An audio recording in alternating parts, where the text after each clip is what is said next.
Ladies and gentlemen, please take your seats. Try to do whatever we can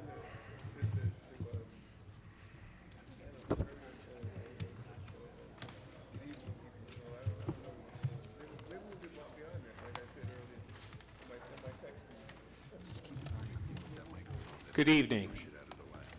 It's December 17, 2013. Notice of this meeting stating the date, place, and time has been disseminated as required on the Open Public Meeting Act, Chapter 231, Public Law 1975. This meeting is called to order.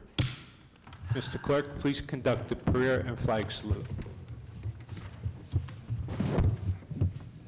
God of the universe, look thou with favor upon these here assembled, and bestow thy guidance upon the members of the governing body in their deliberations. This we ask in thy name. Amen. Pledge allegiance to the flag of the United States of America, and to the republic for which it stands, one nation, under God, indivisible, liberty and justice for all. Thank you. In event of emergency, the proper method for exiting the council chamber is through the 3 doors in the rear of the room. Occupants should proceed down this staircase out the front door and move away from the area of the front steps. Any member of the public wishing to speak during the public comment session at the end of the meeting, please sign in on the white sheets provided in front of the room. Please turn off all cell phones and place them on vibrate. If you must take a call, please leave the council chamber to do so. Mr. Clerk, please call the roll.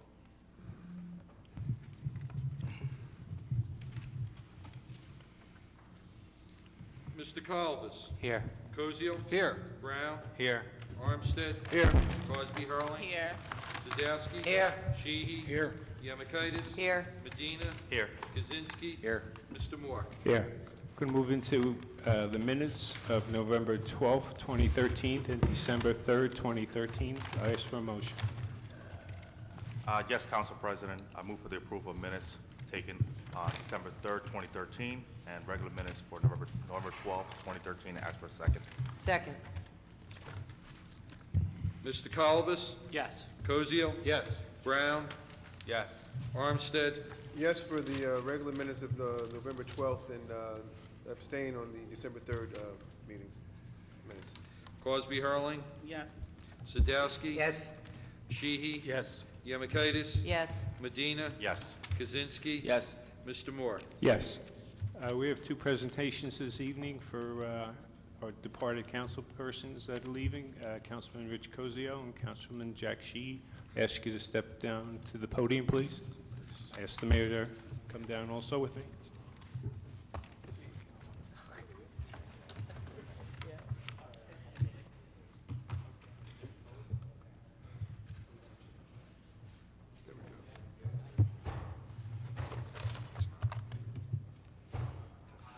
You don't want to use my phone?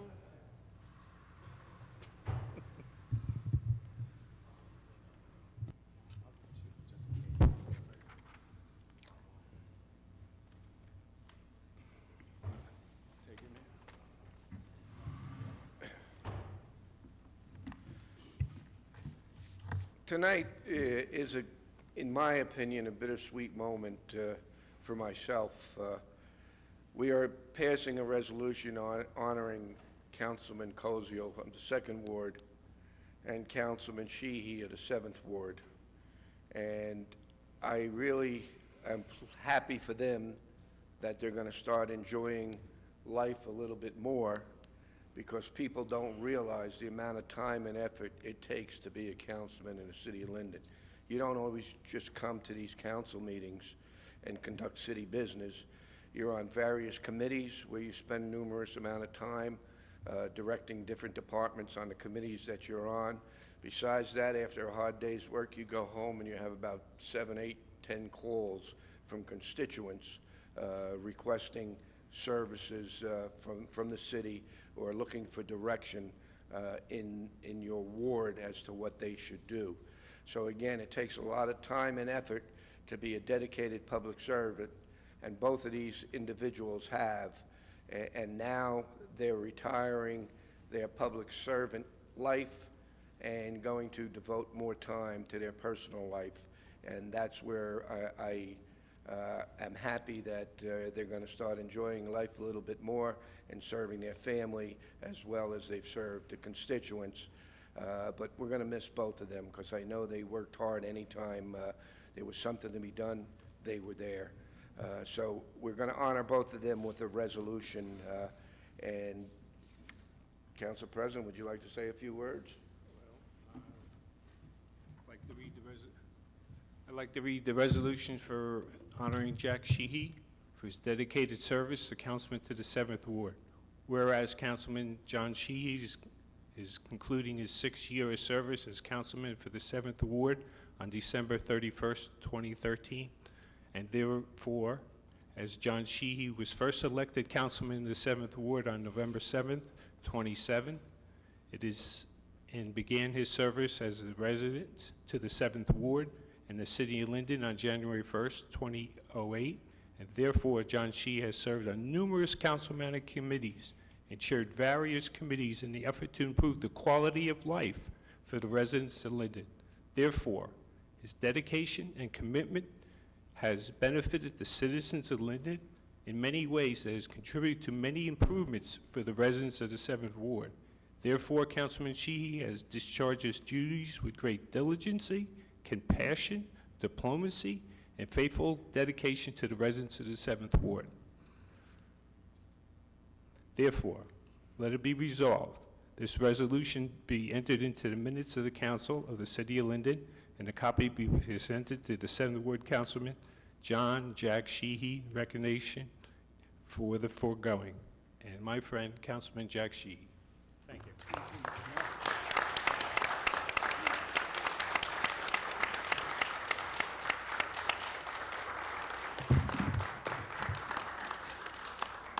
I have a resolution for Richard Cozio for his dedicated service as a councilman of the 2nd Ward. Whereas Councilman Richard Cozio is concluding his 9th year of service as councilman of the 2nd Ward on December 31st, 2013. And whereas Rich Cozio was first elected councilman of the 2nd Ward on November 7th, 2004, and began his service to the residents of the 2nd Ward in the city of Linden on January 1st, 2005. And whereas Rich Cozio has served on numerous councilmanic committees and chaired various committees, including his chairmanship of the Ad Hoc Committee on Consolidation and Restructuring, which reshaped the operations of the government of the city of Linden and resulted in significant reduction in the size of Linden's government while providing the same services to its citizens. And whereas his dedication and commitment has benefited the city of Linden in many ways and has contributed to many improvements in the quality of life for them. Whereas Councilman Cozio has discharged his duties with great diligence, compassion, diplomacy, and faithful dedication to the residents of the 2nd Ward. Now, therefore, be it resolved by the Mayor and Council of the City of Linden that Councilman Rich Cozio be and hereby is thanked and congratulated for his years of distinguished public service to the residents of the 2nd Ward in the City of Linden. And be it further resolved that this resolution be entered into the minutes of Council of the City of Linden and that copy be presented to 2nd Ward Councilman Rich Cozio in recognition of the foregoing. Signed, Council President James Moore, Mayor Rich Grabunka. Rich, it's an honor to present you with this.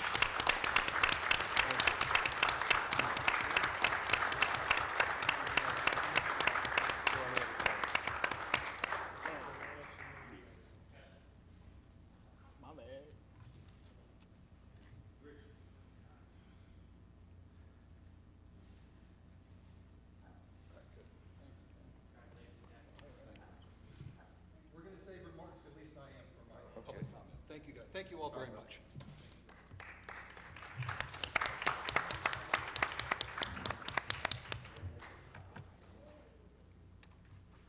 Take care, Jack.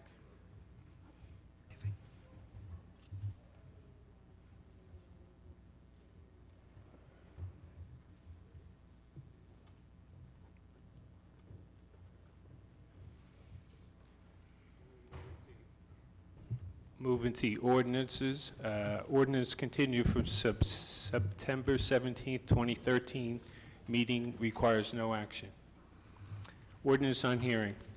This is the date and time established for public hearing on ordinance on hearing. Ordinance 5764.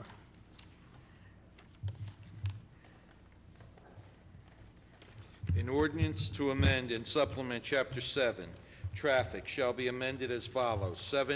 7-33, handicap parking regulations.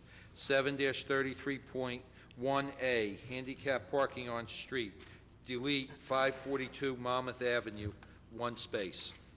Mr. Clerk, has the ordinance been properly published and posted? Yes, sir. Have we received any written communication? No, sir. Is there anyone in the chamber that wishes to be heard on the ordinance? Seeing none, I ask for a motion. Council President, make a motion for ordinance 57-64 and ask for a second. I'll second it. Mr. Colbus? Yes. Kozio? Yes. Brown? Yes. Armstead? Yes. Crosby Hurling? Yes. Sadowski? Yes. Yemakaitis? Yes. Medina? Yes. Kaczynski? Yes. Mr. Moore? Yes. Mr. Clerk, 5765. An ordinance to amend an ordinance entitled, an ordinance establishing a schedule of titles, salary ranges, and regulations for maintaining the classification and salary standardization plan of all employees of the City of Linden, passed August 15, 1995, and approved August 16, 1995, Schedule 4-HH-2. Has the ordinance been properly published and posted? Yes, sir. Have we received any written communication? No, sir. Does anyone in the chambers wish to be heard on the ordinance?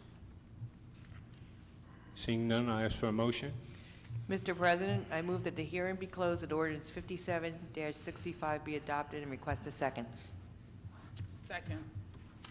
Mr. Colbus? Yes. Kozio? Yes. Brown? Yes. Armstead? Yes. Crosby Hurling? Yes. Sadowski? Yes. Yemakaitis? Yes. Medina? Yes. Kaczynski? Yes. Mr. Moore? Yes.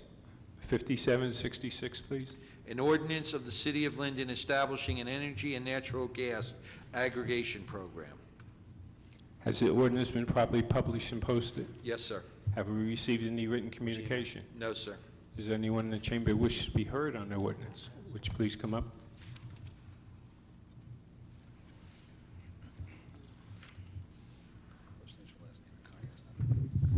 Pat Hero, Wheat Chief Road.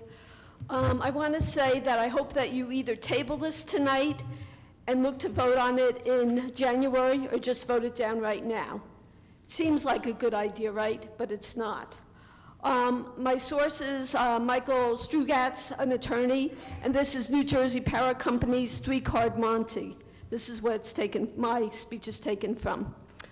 Energy consulting firms are making lots of money by aggregating all energy customers in a municipality and selling energy to every homeowner in town to an energy provider they choose.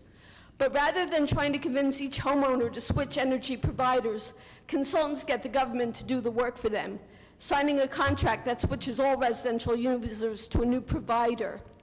Basically, what it is an end run around the provisions of letting each consumer decide who's their energy provider going to be.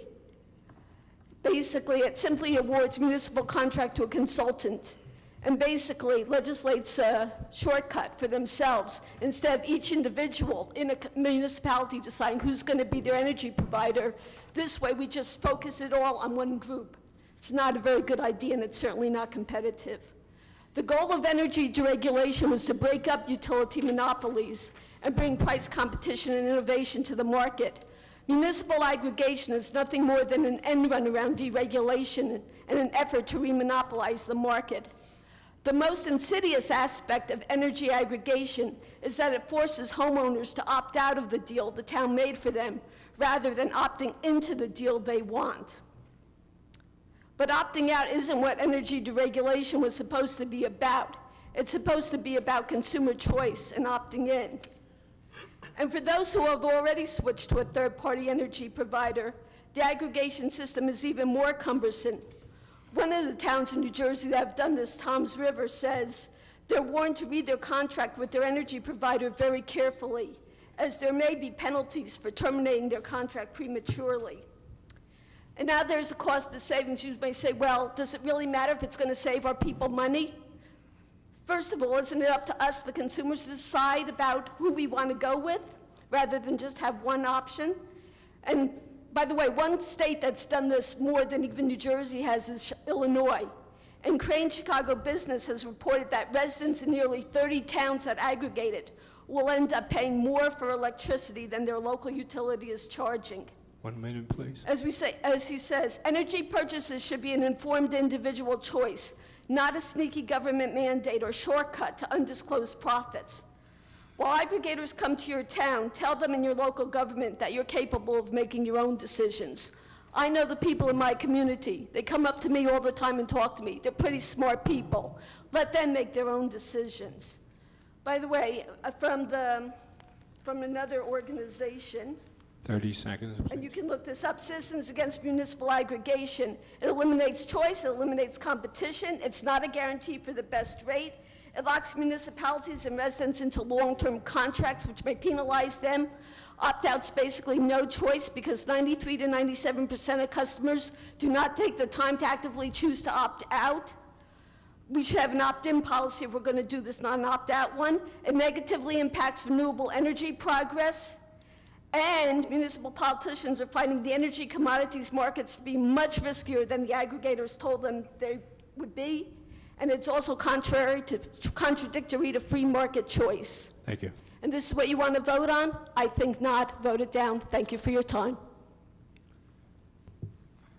Anyone in the audience wishes to make any further comments? Do we have any representative? John Fish?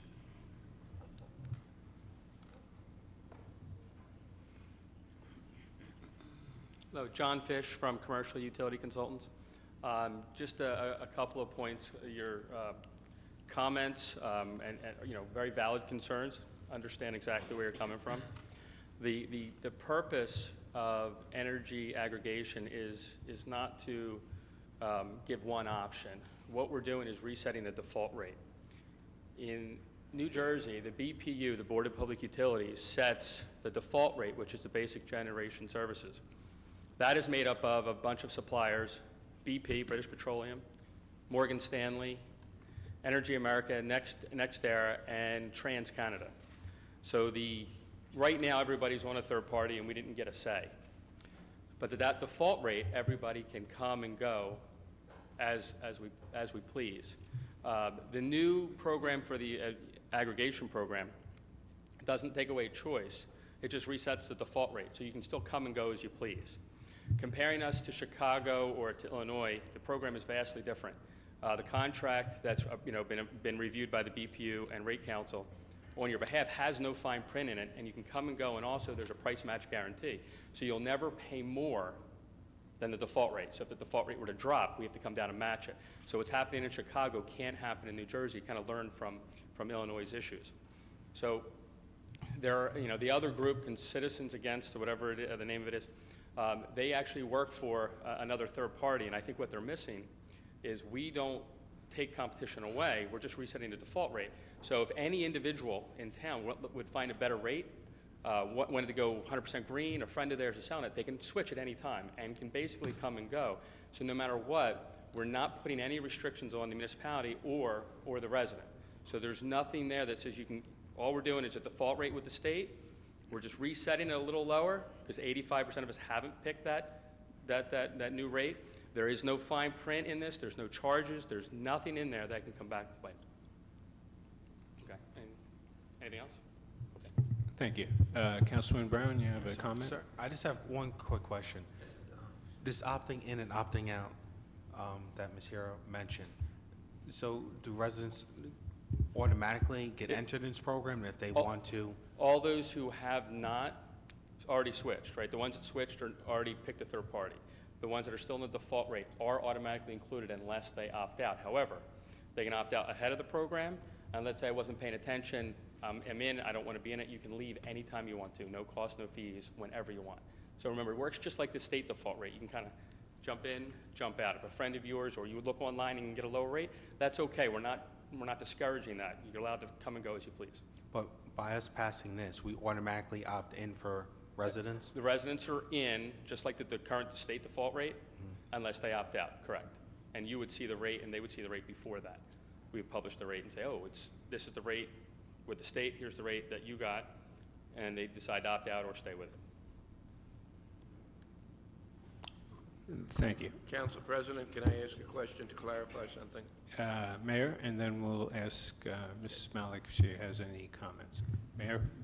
It's my understanding that your firm will send a letter to each individual resident explaining the process and their options. Is that correct? Yes, letters, and also we would, advertise, town hall meetings, so someone like myself would be here to answer questions. There's a lot going on the outreach program, yes. More than just a letter. So there will be every opportunity to educate the resident on the intricacies of this ordinance and your firm. Yeah, absolutely. We're going to be available as much as council deems necessary, plus what we normally do. And if council says, I want you here in this location, we will accommodate that. Thank you. Sure. Mrs. Malik?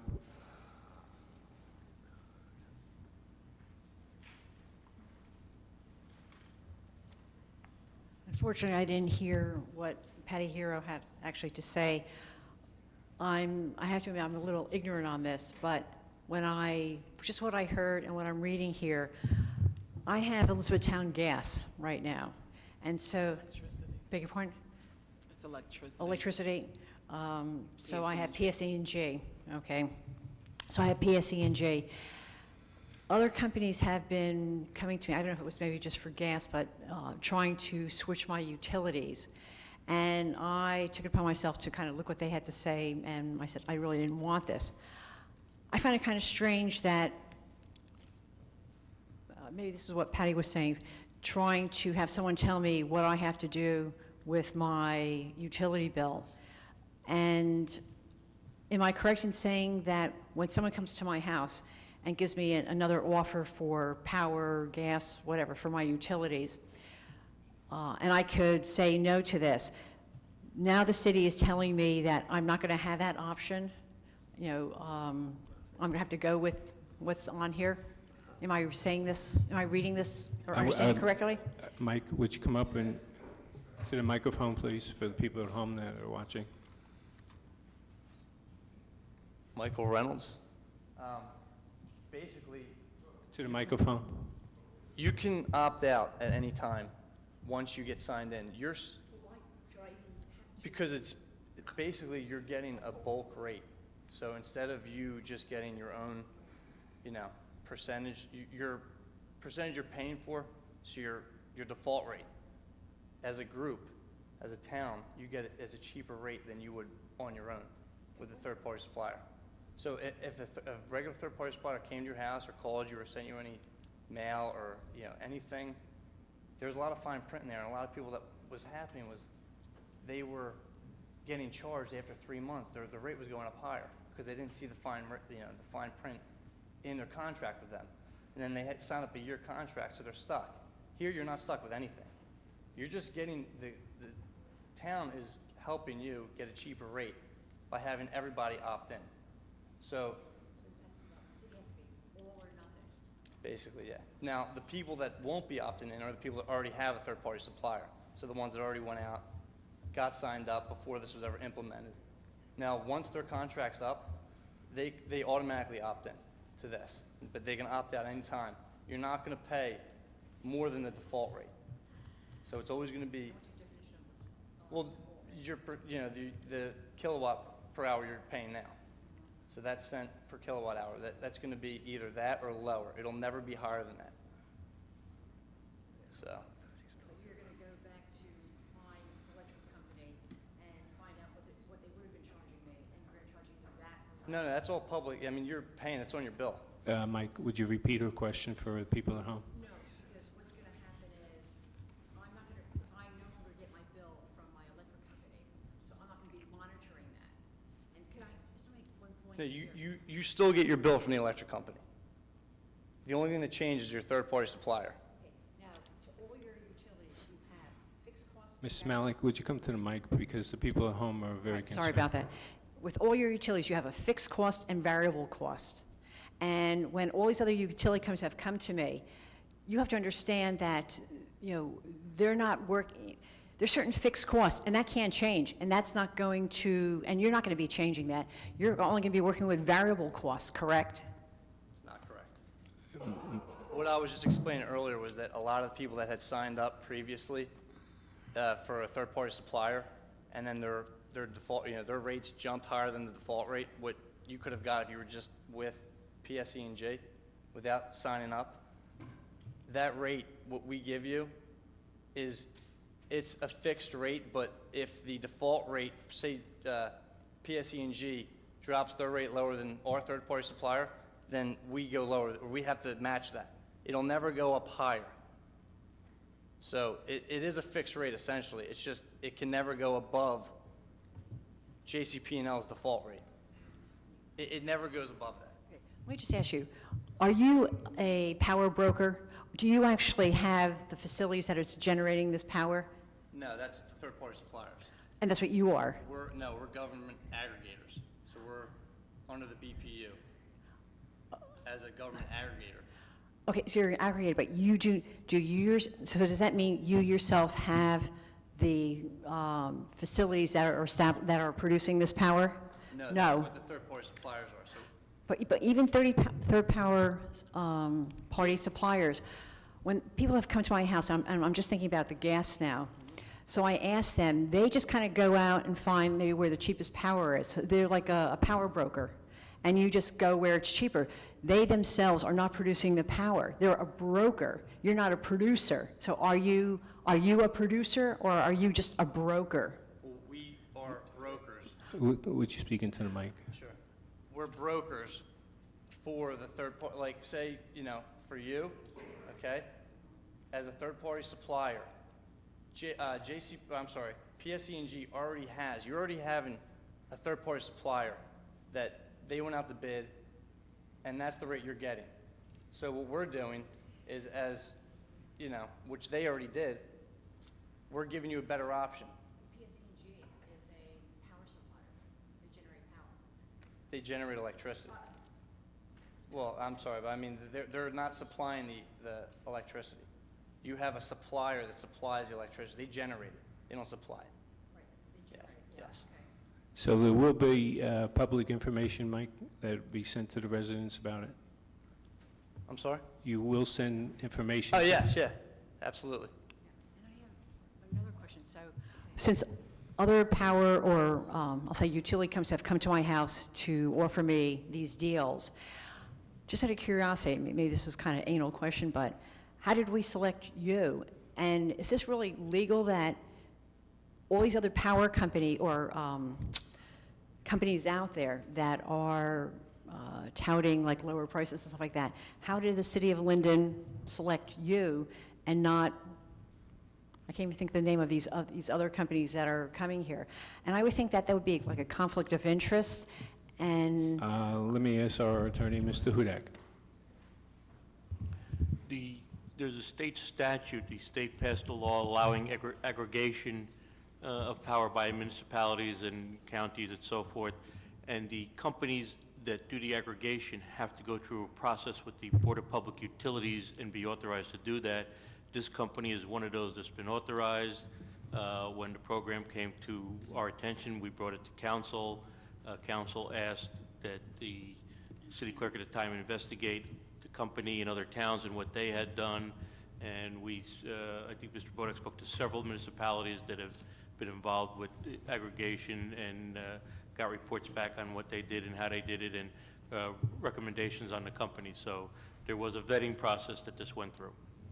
Mr. Brown, you have a comment? wait, did you say that there was a bidding process? So No, you're not. a vetting process. Vetting. Vet. Oh, vetting Yes. process. So vetting of just this one company, but there were other Other companies came to? Okay. All right. Mrs. Cosby Hurley? Sorry. Also, it didn't stop just with the clerk's office. It went to our engineering committee and the chairman. We had the meeting, and this company with the reputation and the other municipalities that they serviced was the one that our chairman presented to us to bring Who's back the to full chairman of- council. I am. Councilman Kalabas. Could you present the other municipalities that you're working with currently in the state of New Jersey? Calabas? We use Bayonne, Stone Harbor. That would be, John, do we have anything in Union County? Union Township. Union Township? Okay. West New York, we're having with them. Howell Township. Yeah, Willenboro, Glassboro. Microphone. Can you say out of, I'm not sure how many townships we have in the state of New Jersey, but what % have gone to this aggregation process? Can someone enlighten me? Like what %? Would you repeat that? 50, in the all right, microphone? 50 out of, what %? 566. Because people watch at home and they Yes, can't hear. Yeah. The question was how many different municipalities have done this? Percentage? It depends on the stage, right? For example, there are some large co-ops that are ready to be announced, but may not be official. Co-ops, we just have a whole bunch of towns. We have like smaller towns. I mean, you know, here, you have the luxury of being a larger municipality, where there are many municipalities that only have 1,000 or so homes. So it's difficult for them to go out to auction on their own. So, you know, there's huge co-ops that are actually being ready to be, that will come out soon. And you'll see that in the next 12 months that, you know, almost 90% of them will probably have either been through some stage of this. And the reason I said, one of the questions earlier, you were talking about, do we generate power? We facilitate the process, right? PSE&G does not generate their power right now. PSE&G does not generate power. They just deliver it. So we're talking about only the supply portion. So our company goes out, we have these bid specifications, and we create the actual contract that's reviewed by the BPU. That's the contract the town signs. That process that we do, then we have all licensed third-party suppliers bid on the contract. We're the conduit to do all that. So that's why if it would be a conflict if we were doing this and we also own the power generation. Instead, we let them all compete against each other. A vested interest in, on who wins? No. No, whoever, it has to be the company that's going to support the program the best. Mr. Fish, I have Mr. Councilman Brown has a comment. No, the question was answered. All right. Thank you. Follow up? Come on up. Mrs. Malik? Someone had mentioned, or it came out, when I get my bill, like in the future, if I'm opted in, and you said that I'm still going to get my bill from PSE&G, then I'm going to be getting your rate. Are they going to be showing me what they would have had? But it's going to be very, very clear that I'm good at math, but to be able to figure out what I could have had versus what I have. So there's going to be some sort of a bar graph saying this is what we're getting from, what's the name of your company? It's to be the winning supplier. It won't be Okay. from us. Okay. You said, all right, but I'm going to be able to know if I'm ahead of the game or not. Yes, I'll let you know. PSE&G's bill, and I would suggest you go home and look at your bill. If you look right on there, it'll say supply services, BGS, that's the state auction. It'll say your price to compare, and it'll actually list the kilowatt price and what you would have paid that month. And you'll get to compare that every month versus the rate your charges. What you actually paid versus what you would have paid. It'll say, there's $80, you paid $80, and you would have paid $98. With the BGS, with your default rate with PSE&G. Every month will actually put both dollar amounts right on the bill. So they're very transparent in that. PSE&G is wonderful for that. Council President, can I make a comment? Mr. Mayor? And there's going to be a guarantee on this? So you said, so it can never go above, never. So really, the only way, it would... Wait. Yeah. Mr. Mayor? Thank you. I think we've discussed this quite lengthy. I suggest the council vote on it. We could have this firm have a town hall meeting before this is implemented and answer any further questions. Again, to clarify the issue, you do not have to accept this firm's aggregation order. You could opt out before they even commit to the city of Linden. They buy in bulk, that's why it's cheaper. By law, they have to have the PSE and G's maximum rate. They can't go above PSE and G's maximum rate. But I think all this would be better explained to people that want to know at a town hall meeting, and all the questions could be answered there. I'll suggest that we do that.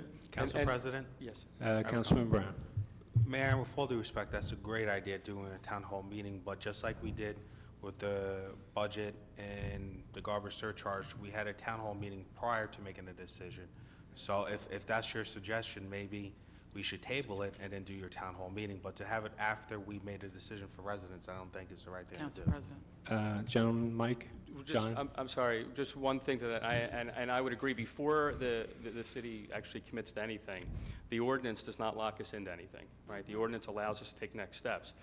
We'd be happy to come numerous times before we even get to the auction point where you would have to make that decision, and you are not committed all the way up until we schedule the auction. The day of the auction, we get the auction results, you can still say, we don't want to do it. So we can do the ordinance and not be committed to anything, and then we would be happy to come in and you know, to your content, you know, meet with individuals, put it on the website, do some PR, and get the word out. So there's another step in this process that There's needs to several, take. yeah.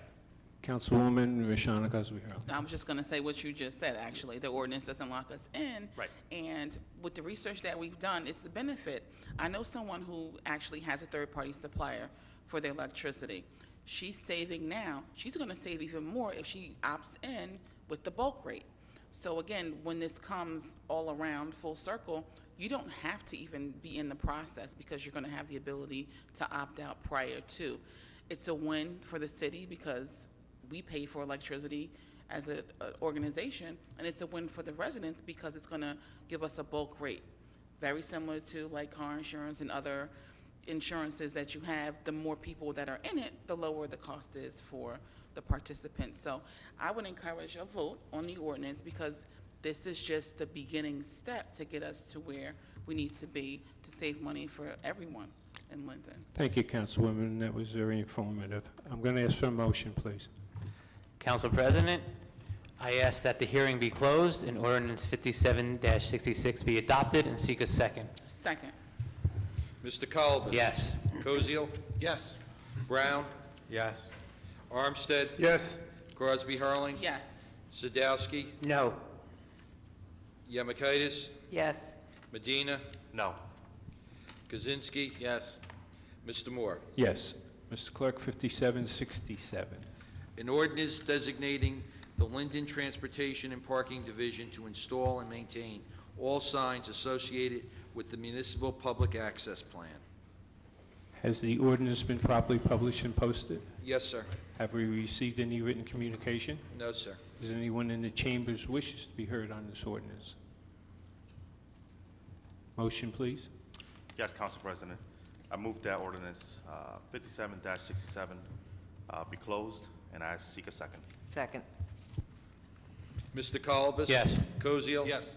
Brown? Yes. Armstead? Yes. Crosby Harling? Yes. Sadowski? Yes. Yemakaitis? Yes. Medina? Yes. Kaczynski? Yes. Mr. Moore? Yes.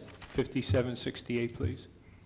Bond ordinance providing an appropriation of $98,750 for the acquisition of a remount ambulance for the fire department and authorizing the issuance of $93,812 in bonds or notes for financing part of the appropriation. Mr. Clerk, has the ordinance been properly published and posted? Yes, sir. Have we received any written communication? No, sir. Is there anyone in the chamber wishes to be heard on the ordinance? Motion, please. Yes, Mr. Council President, I request that the hearing be closed for ordinance 57-68 and seek a second. Second. Mr. Colbus? Yes. Koziel? Yes. Brown? Yes. Armstead? Yes. Crosby Harling? Yes. Sadowski? Yes. Yemakaitis? Yes. Medina? Yes. Kaczynski? Yes. Mr. Moore? Yes. 5769. An ordinance rescinding ordinance 5609. Has the ordinance been properly published and posted? Yes, sir. Have we received any written communication? No, sir. Is there anyone in the chamber wishes to be heard on the ordinance? Motion, please. Mr. Council President, I request that the hearing be closed for ordinance 57-69, and I seek a second. Second. Mr. Colbus? Yes. Koziel? Yes. Brown? Yes. Armstead? Yes. Cosby Hurling? Yes. Sadowski? Yes. Yemakaitis? Yes. Medina? Yes. Kaczynski? Yes. Mr. Moore? Yes. We're going to move into the consent agenda. All items listed with an asterisk will be considered to be routine by the city council and will be enacted with one motion. There'll be no separate discussion on these items unless a council member or citizen so requests.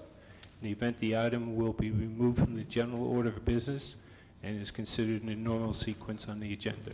The items 1 through 9. Anyone in the chamber wishes to remove an item? Pat Hero. Number 2.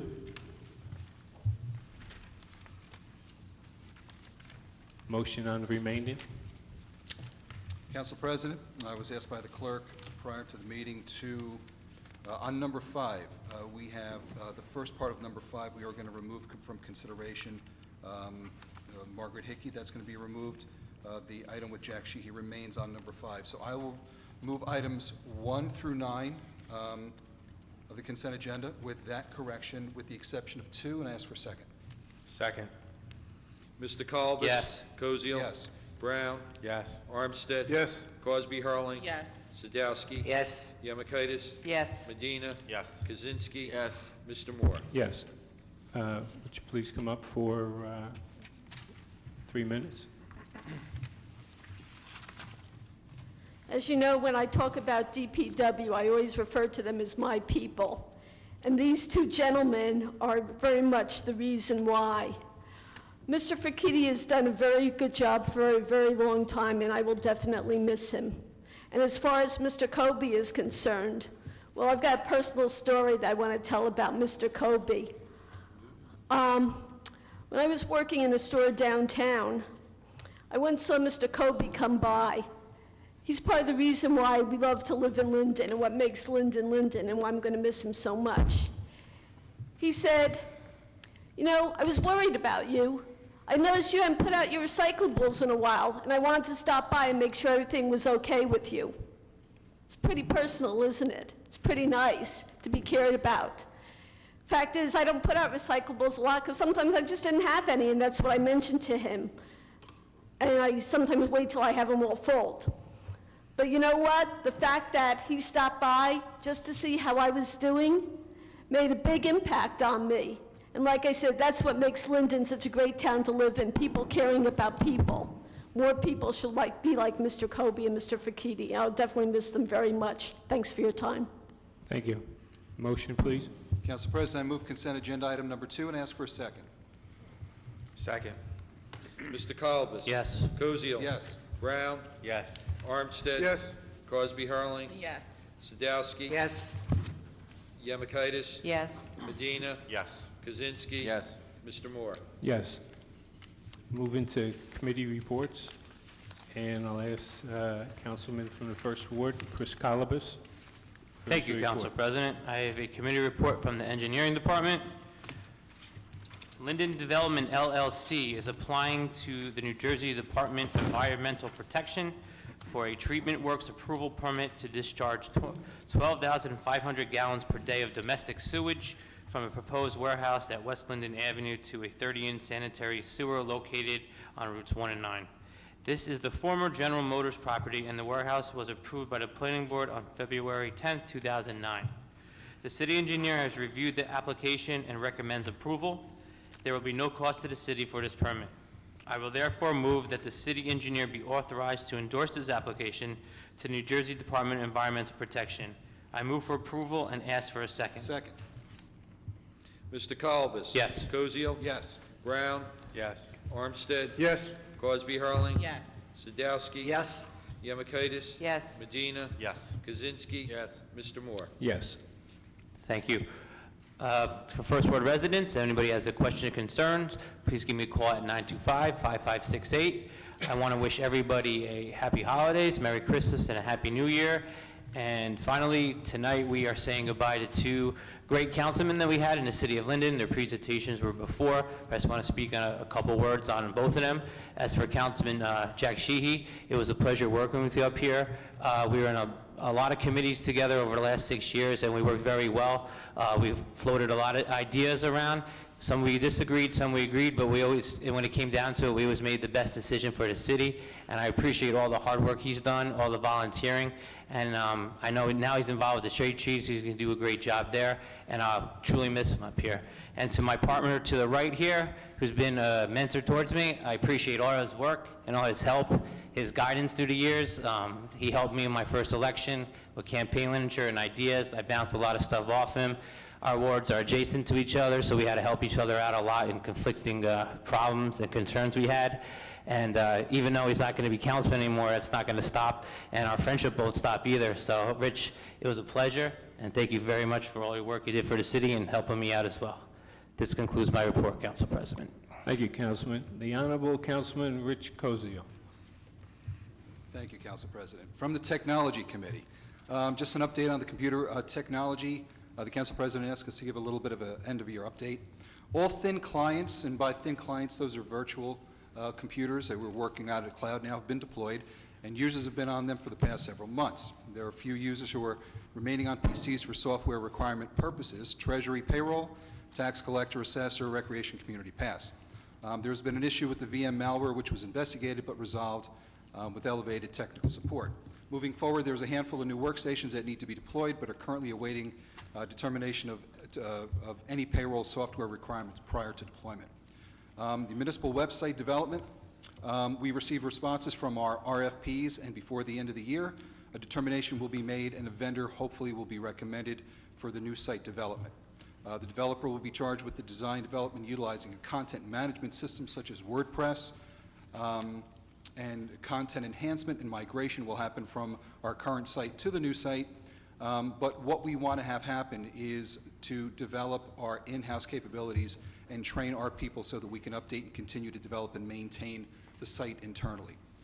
From the Consolidation and Restructuring Committee, progress was made the latter half of this year through several meetings to realign tables of organization, and ongoing efforts to adjust civil service titles to be more generic will enable municipal departments to become more efficient, cross-train, and cross-utilize personnel more effectively.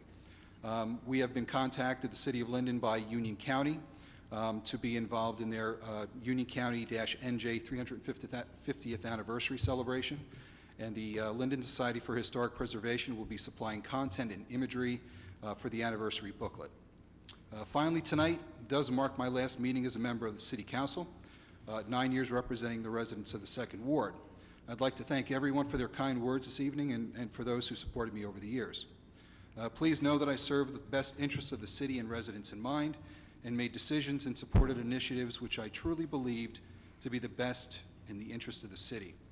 Not every decision or vote I made was a popular one. Some were very difficult, some were agonizing, but I believe all were necessary. Former 6th Ward Councilman Charlie Crane once told me, if everyone approves of the job you're doing, you're not properly doing your job. I try to represent the 2nd Ward in the city and do my best and listen to our residents, their thoughts and concerns, and to improve their quality of life through my tenure here. As a group, we've argued, we've debated, we've compromised, but we've managed to move forward. I trust Council will continue to move forward, work collectively, and put partisan difference aside. I very much enjoyed elected public service and will treasure the friends and associations I've made. Again, thank you to all for the opportunity to have served the city on your behalf. Finally, I'd like to wish Donald and wish Mike good luck when you come to council in a few weeks. And finally, thank everyone and wish everyone a very joyous holiday season and a happy and healthy new year. End of report. Thank you, Councilman. We're going to miss you. Councilman Brown. Thank you, Council President. Give my reports first. From the Public Property Department, I hereby submit the November 2013 monthly finance report for the Division of Transportation Parking. This report includes the collection of parking meters, railroad daily parking lots, railroad parking permits, and merchant parking permits. From the New York side collections, a total of $6,864.25 was collected. From the Trenton side collection, $7,082 was collected. Credit card transactions, $18,647.12. Parking meter collections, $16,436.60. Railroad permits, $675.43 was collected, for a grand total of $49,705.40. I submit this to council and seek a second. Second. Mr. Kalbus? Yes. Koziel? Yes. Brown? Yes. Armstead? Yes. Crosby Hurling? Yes. Sidowski? Yes. Yemakaitis? Yes. Medina? Yes. Kaczynski? Yes. Mr. Moore? Yes. Now from the Finance Committee. Approval is requested for the following finance actions. The payment of bills totaling $1,478,017.46. The bills have been signed by the mayor, council president, finance chairman, and in detail check register and vouchers are on file in the clerk's office. I move for approval and ask for a second. Second. Mr. Kalbus? Yes. Koziel? Yes. Brown? Yes. Armstead? Yes. Crosby Hurling? Yes. Sidowski? Yes.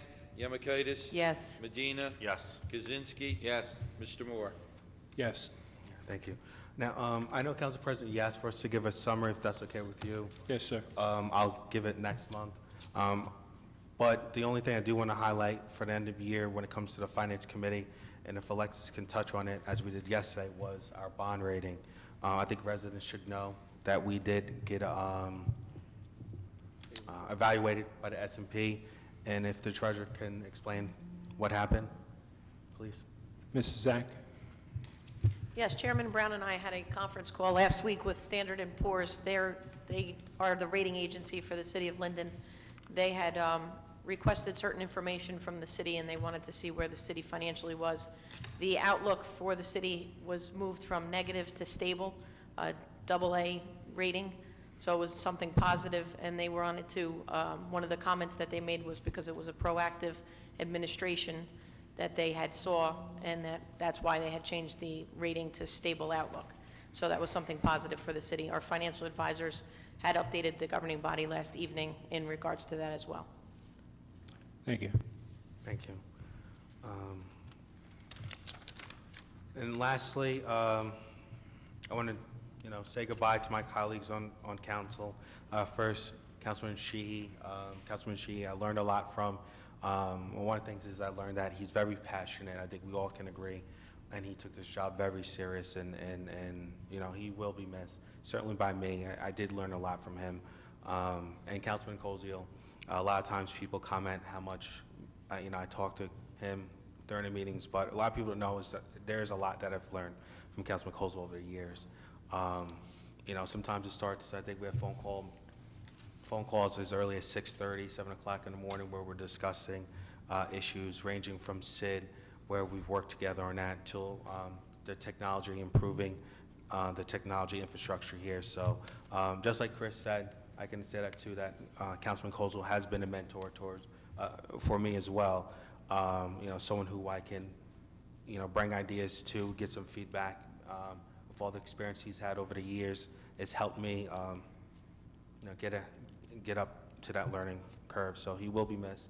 I do consider him a friend, a colleague, and more importantly, as a mentor. So, I wish you the best, and, I know you'll still be around. So, end of report. Thank you, Councilman Brown. Councilman Armstead from the 4th Ward. Yes, Mr. President, I have the following reports. This is to advise you that the revenues received by the city's clerk's office, the Board of Alcoholic Beverage Control, for the months of July and August, which was turned over to the Treasurer's Office. In July, we had 3 yearly renewals for $3,200. In August, we had 1 transfer for $120, with a grand total of $3,320. During the months of September through November 2013, there were no monies collected by the Clerk's Office for the Board of Alcohol and Beverage Control. The City Clerk's Licensing Division is submitting this monthly report for the month of November 2013. The office issued 57 dog licenses and 39 miscellaneous licenses and collected $1,990. That report's from Joan Turbin. We also have an announcement. We are seeking the assistance of all Linden residents by asking them to report any street lights that may be out. With it becoming darker out much earlier, light outages pose potential safety issues. In order for the city clerk's office to properly report the outages to PSE&G, it is imperative that you provide the following information. Number one, the address where the light is located. Number two, the nearest cross-section. And most importantly, the pole number, which is located on the metal tag affixed to the pole. That metal tag typically has an LD lettering associated with it. You may contact the clerk's office at 908-474-8452 or by email at the city clerk at linden-nj.org. I'd also like this time to thank those people who came out to support our project Helping Hands. Many of you may have seen it on my Facebook. We had a family who was in need in Linden. One of their children was seriously ill and has to endure some serious medical issues. We cooked dinner for them, and we raised money, and we presented the family with over $600 in gift certificates for them to go shopping. We also collected a number of clothing items, and the family was very appreciative, and it just it gladdened my heart to see that we were able to do something. It gladdened my heart to see that people from throughout this town came and helped out. And one of the good things I say, you know, about the people in Linden, I often feel that when we have situations like this, you know, people put the politics aside and they jump on board and they help out. And this is a family that definitely needed help, and we definitely appreciate all that you've done for them, and they appreciate all that you've done for them. So I want to thank you for that. And last but not least, I just want to bid farewell to my colleague, Rich Koziel from the 2nd Ward, who I will say has worked on a number of committees, and I'll say this, that he operates with a certain degree of professionalism that I admire.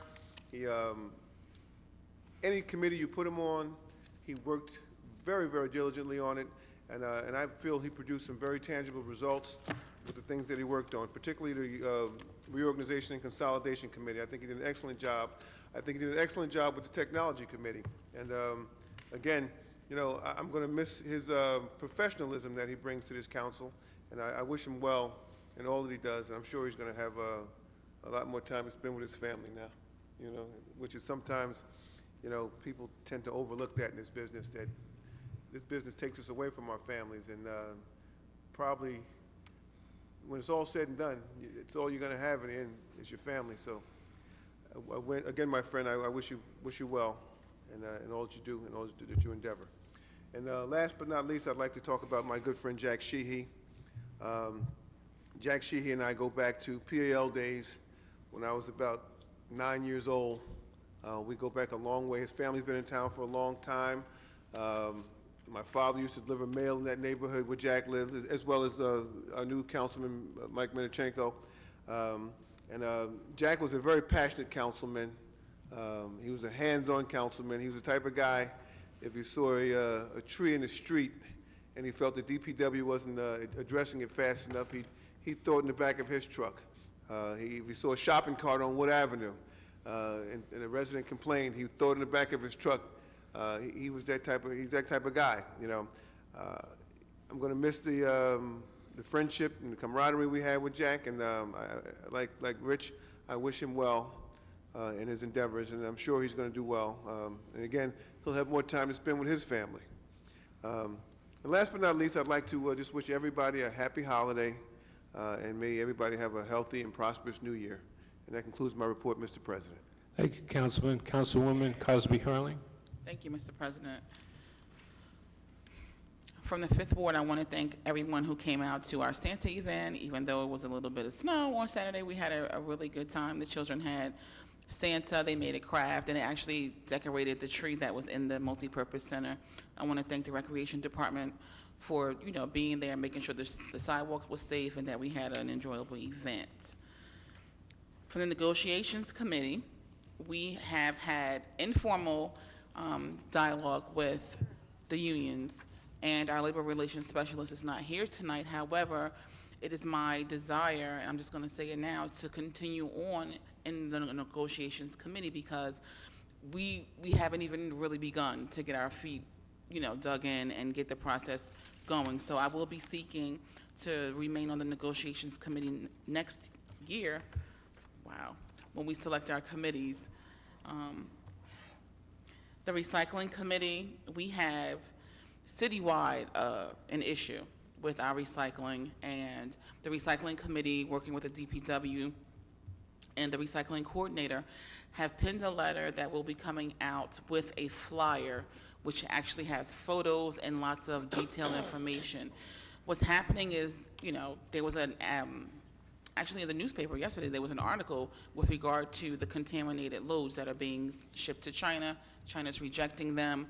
We have a really good recycling program, and our goal is to continue to generate revenue so we can continue to enhance the program. What we're asking the residents to do is to comply with the existing requirements, which would be: do not leave plastic bags in your recycled containers, don't discard them in recycled containers. And there's a lot of other things that we all didn't know with regard to what is acceptable recycling items, and all that information will be coming to you. If anyone wants the information before it's delivered to your home, email me at rcosbyhurling@linden-nj.org. We'll also have the information posted on the city website and on the Facebook page that I have, Rashana Cosby Hurling. One thing that I want to mention is the plastics and glass that we do put in should be free from food. You can't throw spaghetti sauce in the jar and toss it out, because we're going to get kickbacks, and we may ultimately be charged instead of generating revenue. So just be mindful, please, when you discard your recyclables, that we can't have food in them. You can't put light bulbs, you can't put dishes. No water, they have to be empty, John. So just have them empty when you discard them, and we appreciate your cooperation in advance. Again, if you want the information before it's delivered in the mail, just contact me. I'll be glad to send it out to anyone. I wanted to mention the retiring employees there's a list, and we're going to see a lot of folks retiring. Just want to thank them for their service to the city. Some people have worked and grown up in their city jobs and done a good job, so we want to thank them for their many years of service and wish them well. One of them is actually here tonight, Deputy Chief Callahan, serving in the capacity of our chief tonight. And I'm just going to say he doesn't look like he's old enough to retire, but he has, Tommy, how many years? 34 years. 34 years. That's close to my age. I'm not going to tell you how old I am, but I'm just saying. But thank you very much. He asked me over and over. Thank you very much. I'm going to cut it off because there's not that many people here, so we want to get the meeting continued. But I would like to say to Councilman Cozio, who brought me here and sat me in this seat and, introduced me to the council, thank you.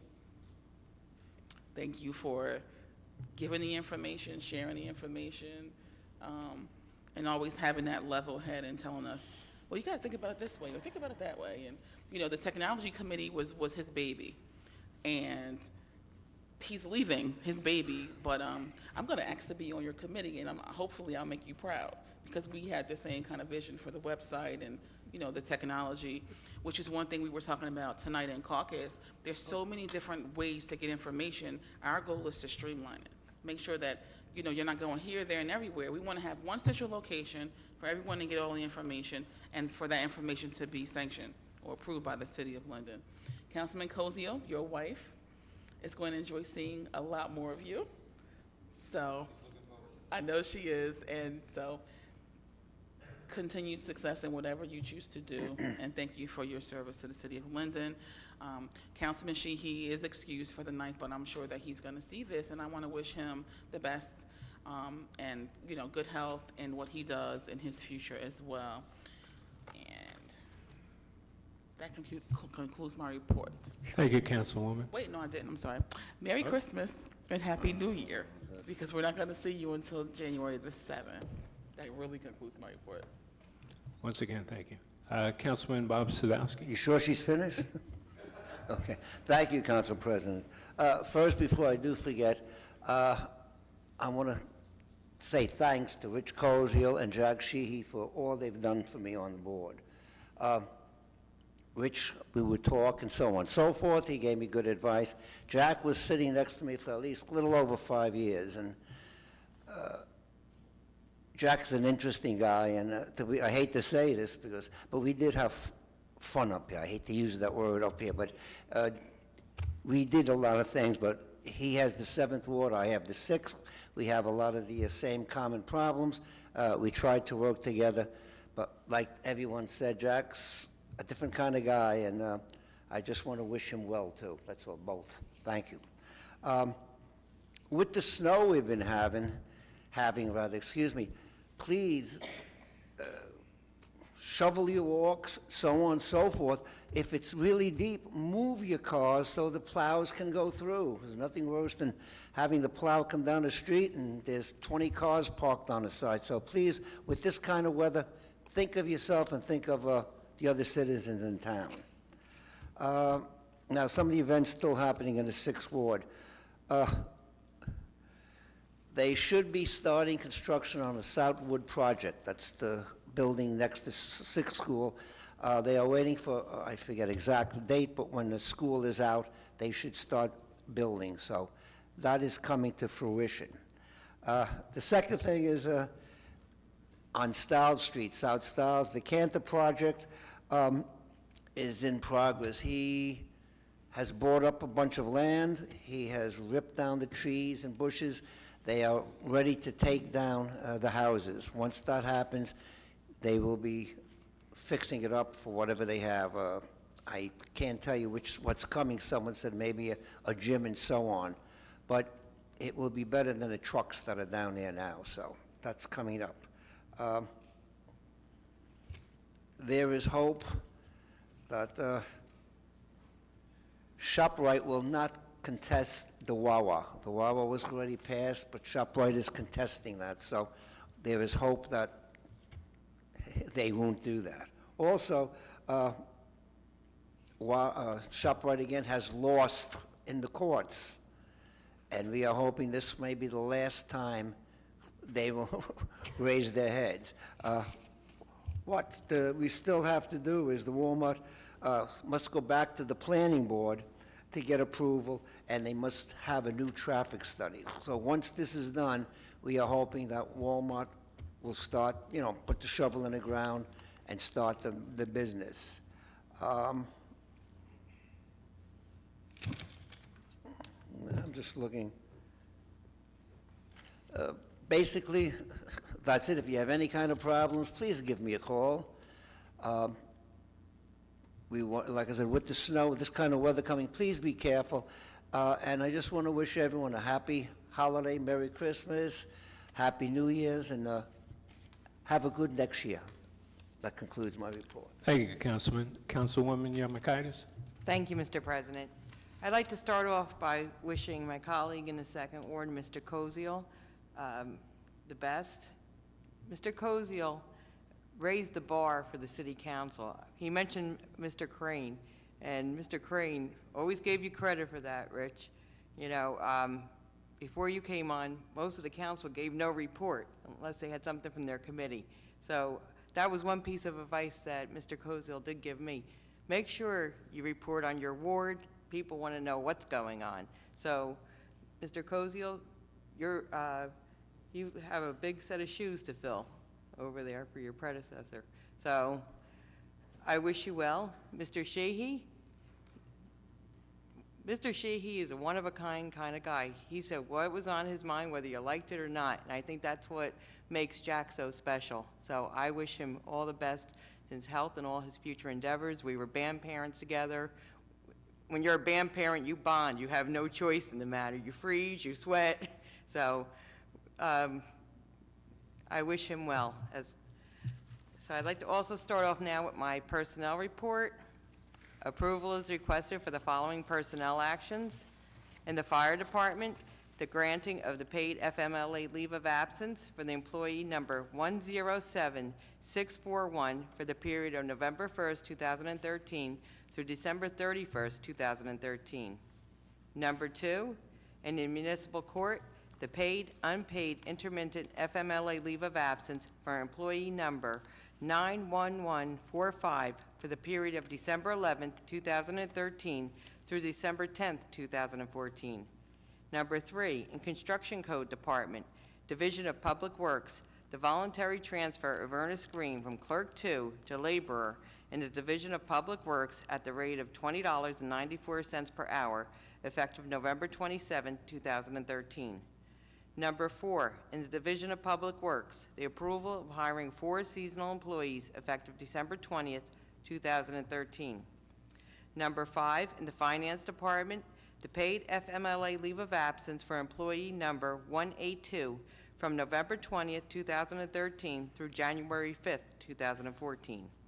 Number 6, in the Finance Department, the approval of 15 donated sick days for employee number 107427 and the paid FMLA leave of absence for employee number 107427 for December 4th, 2013 through December 24th, 2013. Number 7, in the Finance Department, the approval of Malika Bannock to carry over 7 unused vacation days from calendar year 2013 to calendar year 2014 to be used no later than April 1st, 2014. Number 8, in the Finance Department, the approval for Kathy Pinger to carry 7 unused vacation days from calendar year 2013 to calendar year 2014 to be used no later than April 1st, 2014. Number 9, in the Finance Department, the approval of the leave of absence for Alexis Zach from her civil service title of accounting assistant for the period December 1st, 2013 through December 31st, 2014. Number 10, in the Division of Public Works, the granting of an unpaid furlough day for George Kupka from effective December 17, 2013. Number 11, in the Division of Public Works, the paid FMLA leave of absence for employee number 864, effective December 1st, 2013 to December 31st, 2013. Number 12, in the Division of Public Works, the approval for Richard Weber to carry over 10 unused vacation days from calendar year 2013 to calendar year 2014 to be used no later than April 1st, 2014. Number 13, in the Police Department, the approval of background checks for 2 provisional police officers, in addition to the 8 provisional police officers previously approved by this council at its November 19, 2013 meeting. Number 14, for all city departments, the approval of entering into a cooperative education agreement with the Linden Board of Education to hire students from the school district's Career Technical Education Program. Under the requirements of the program, the students are to be paid minimum wage and shall work for the city a minimum of 20 hours per week for a 10-month period. Number 15, in the Office of the Clerk, the approval for Joseph Bodek to carry over 7 unused vacation days from calendar year 2013 to calendar year 2014 to be used no later than April 1st, 2014. Number 16, in the Division of Public Works, the approval for Jim Buckley to carry over 3 unused vacation days from calendar year 2013 to calendar year 2014 to be used no later than April 1st, 2014. I make a motion for approval and seek a second. Second. Second. Mr. Colbus. Yes. Koziel. Yes. Brown. Yes. Armstead. Yes. Cosby Hurling.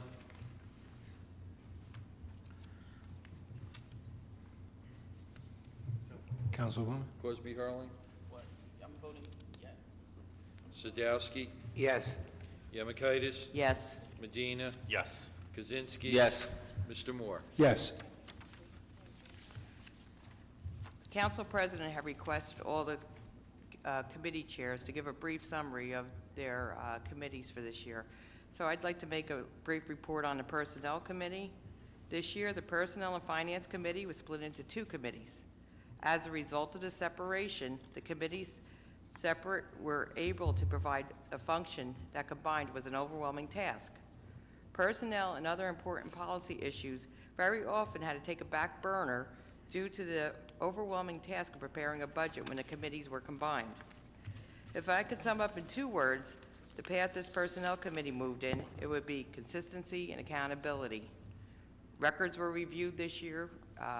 We had workshop in July where the do's and don'ts of the FMLE leave of absences were discussed with our department heads, so to make sure we were in compliance. So it's been a very active committee. I also want to mention that hiring was only done after a complete review by both the Personnel and the Finance Committee, creating basically a 2-step process where it used to be done in 1 meeting.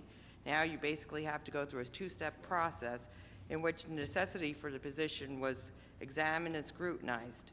I could assure the taxpayers this year, every dollar that was spent was looked over again and again, and there was no positions that were just passed over to just create a position. So that's the report I have for this year for the Personnel Committee.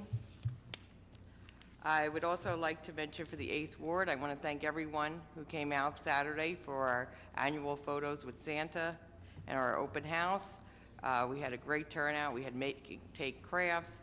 I'd like to give a special thank you to Public Works employee Joey Capolet, who came with his children to the event. He voluntarily went and cleaned. It was a snowy day, so he went out and he cleaned the ramps going into the community center. So thank you again. And before I conclude, I was just asked by Folis if anybody's looking for any Christmas presents. We got a great present here, $20. These are pictures of previously adopted cats and dogs that are featured in each month. They can be picked up at the shelter from 5 to 6 p.m. on Mondays, Fridays from 5:30 to 7 p.m., and Sundays from 9 to 11 a.m. So please come out. You know, everybody's struggling, all our nonprofits, and sometimes the animals are put on the back burner. They need your help as well. So it's a great calendar. Please consider purchasing it. And just want to wish everyone a Merry Christmas and a Happy New Year. That concludes my report, Mr. President. Thank you, Ms. Yamakaitis. Councilman Medina? Yes, thank you, Council President. Good evening, everyone. Councilwoman, I will take your advice and I will provide an update on the landfill committee. But real brief on the landfill committee, I know we're talking about the dump here, but the dump costs us money. We're very close to signing a contract with PC&G to lease a part of our landfill to install a solar farm on the very top of the landfill. If this deal goes through, it's going to generate $120,000 for whatever amount of years we decide to go sign up for, with a 2% increase per year. Again, the landfill costs us money to maintain. We're going to have to maintain it for the next 26, 30 years, I believe.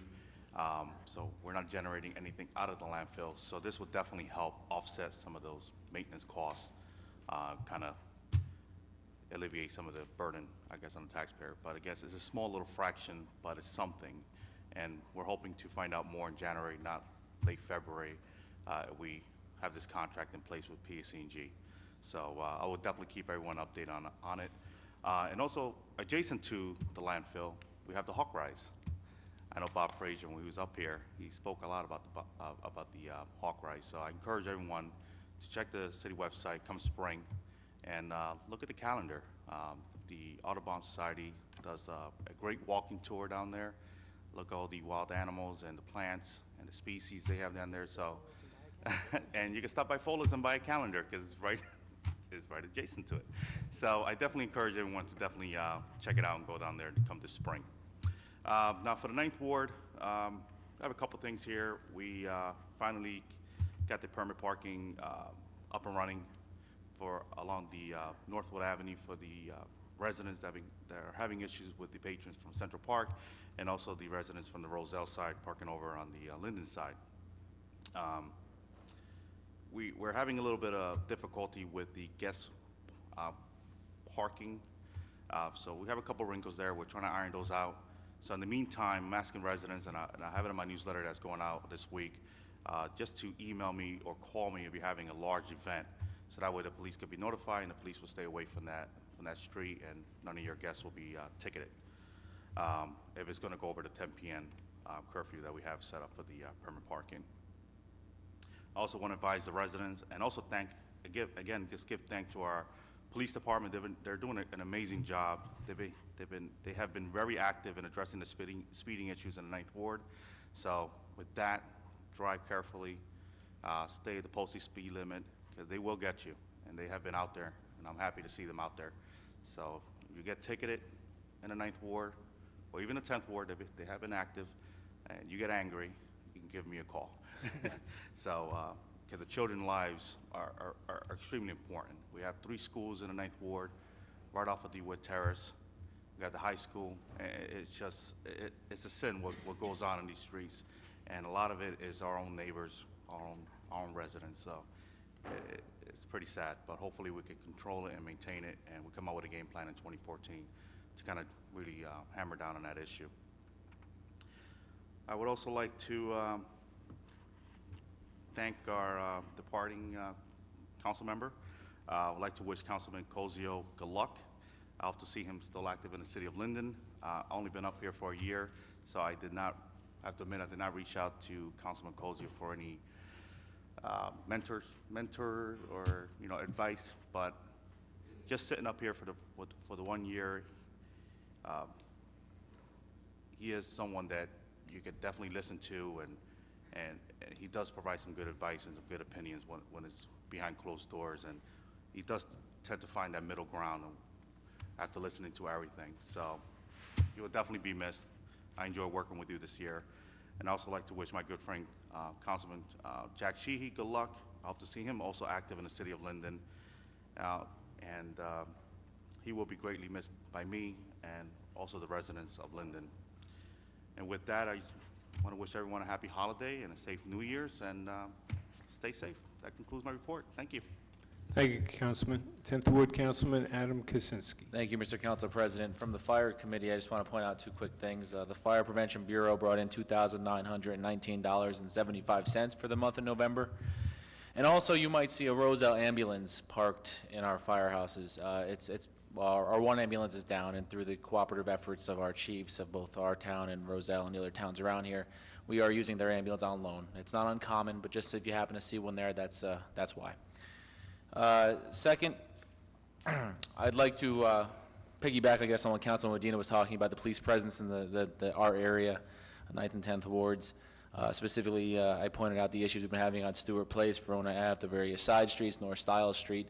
I'm sure if you live on a road, you know there's an issue, and we're trying to find the answers that solve the majority of the issues with the least amount of waste. So we're trying to pinpoint where the speeders are, different things. You'll see our patrol sector cars running radar now more regularly in our ward, and I'm awaiting a report on what they're actually finding, and we'll see if we can actually do something to crack down on the habitual speeders, the problem speeders, the people that don't stop for the crosswalks, things like that. And it's not just enforcement, we're looking at ordinances and signage and things like that, but we don't want to jump into anything first, because often if we jump into something head first, it could hurt us in the long run. So I'm confident they're going to report back with some information that we can work off of.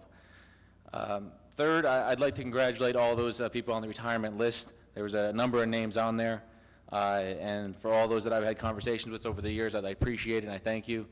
Specifically Deputy Chief Callahan, who was mentioned before, as the fire chair for the last 2 years. One thing I really asked for was pretty much a straight talk, but all the talk has to be for the benefit of the Linden residents. And I think Deputy Callahan responded in kind to my request, and it was an honor and privilege working with him, and I will miss him going forward. Which leads us into also the retirements here on council. Councilman Koziel, it's been a pleasure working with you. When we argued, it was professional. When we agreed, it was professional. And that's probably the best compliment I can give to anyone in this type of position, that at the end of the day, I can say I was treated with respect, and I was able to treat someone else with respect. And it was a type of working relationship that I thank him for. And the city of Linden in the 2nd Ward definitely lost a hard worker, and they definitely benefited from your efforts. Councilman Sheehy, I must say I'll miss you as well, and it was an honor to serve with you. And a little quick story, which I think sums it up best. When I first got elected, it's a little daunting. It's a lot of people give you advice. There's a lot of questions, a lot of different issues that come up. Councilman Sheehy, we were actually, I won't say the issue, but we were on opposite sides of an issue. And he pulled me to the side, this is probably my first month in, and he says to me, as he usually does, he says, brother, he said, vote your conscience and vote for your people. I use that filter for almost every decision I make. I look my conscience, I look what's best for the residents of the 10th Ward. And not to say that I haven't received other good advice, but that advice has been paramount in my brain for everything that I've voted so far. And I appreciate that, and I'll miss that, and I'll continue to look to him for guidance going forward. Like everyone said here, he has quite a passion for the city of Linden. Also, if anyone has to reach out to me, number is 908-463-9234. The email address is akaczynski@linden-nj.org. And before I sum up, I would be remiss to say that I am looking forward to working with Councilman-elect Minorchenko and Councilman-elect Byer. I offer you the same type of relationship I had with Councilman Sheehy and Koziel, and I offer sincerely my hand in any way I can help, from the littlest question to if you want to kick around an idea, please feel free, okay? And everyone, Merry Christmas, Happy Holidays, and have a great 2014. Thank you, Mr. Council President. Thank you, Councilman. Mayor Gabunka. Thank you, Council President. First, I spoke at length previously with Councilman Koziel and Councilman Sheehy, so I just want to thank you for your service and commitment to the city of Linden. Also, I'd like to mention we had promised that we were going to have our pilot project for the 9th and 10th wards instituted in January, which was the one-arm garbage truck. Unfortunately, it's still being manufactured. We have no control over that, and therefore we anticipate getting the garbage truck sometime in February. So I ask the residents in the 9th and 10th Ward to have a little patience. We will be getting that garbage truck and be using it as soon as we get it. Also, I'd like to mention about the Linden Interfaith Council of Churches. They are our food bank for the city of Linden for needy people. They did a yeoman's job for Thanksgiving and a yeoman's job for Christmas. They had record numbers of people in need. They vet everybody to make sure these people need their services, and they provide turkeys and different goodies for Thanksgiving and Christmas. And there's Joe LaPlatka is the president, and there's about 20 people that work extremely hard, and I can't mention all 20 of them. But that's an organization that this city should be very proud of for the hard work, and it's strictly volunteers and donations from business and citizens to help our families in need. I also have to commend the Cultural Committee and President Gretchen Hickey, and also all the volunteers who worked extremely hard to make our Christmas tree lighting a success on December 6th.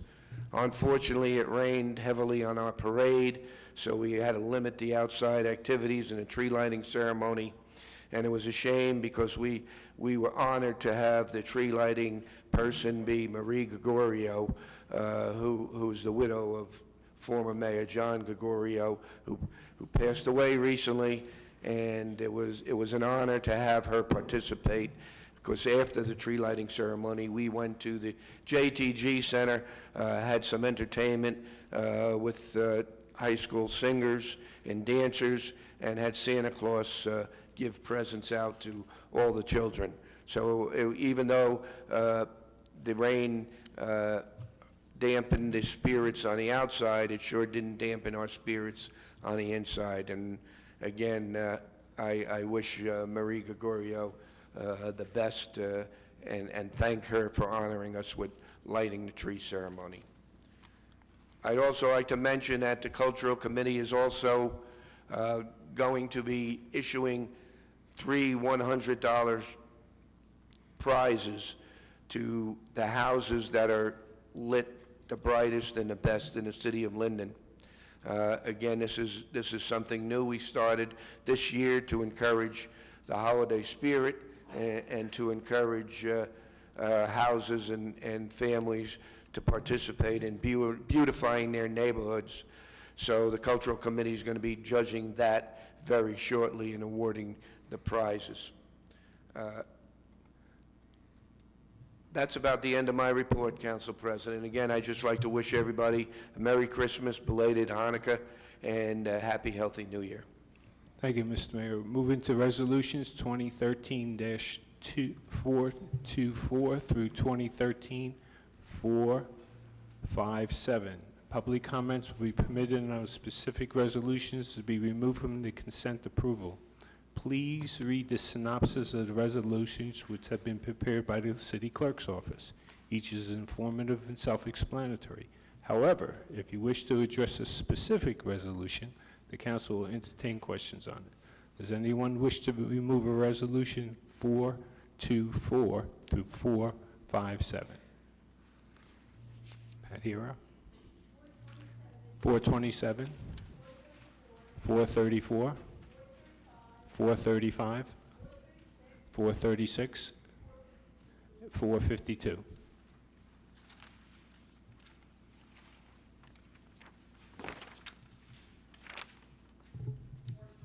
Four 28, 429, 433, 421, 441, 456. Motion on the remainder, please. Yes, Mr. President, I move for approval of resolutions 2013-424 through 2013-457, with the exception of resolutions 427, 428, 429, 434, 433, 435, 436, 441, 452, and 456, and request a second. Second. Mr. Colbus? Yes. Koziel? Yes. Brown? Yes. Armstead? Yes. Cosby Hurling? Yes to all except 445.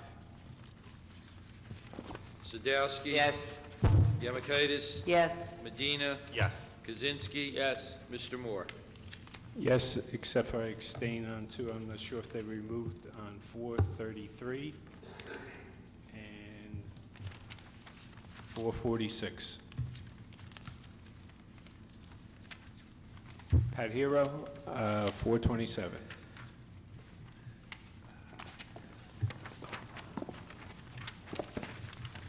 If we don't spend the money, you don't have to tax the citizens for it, and you save us money. That's going to be my theme for next year. So we don't have things like garbage taxes.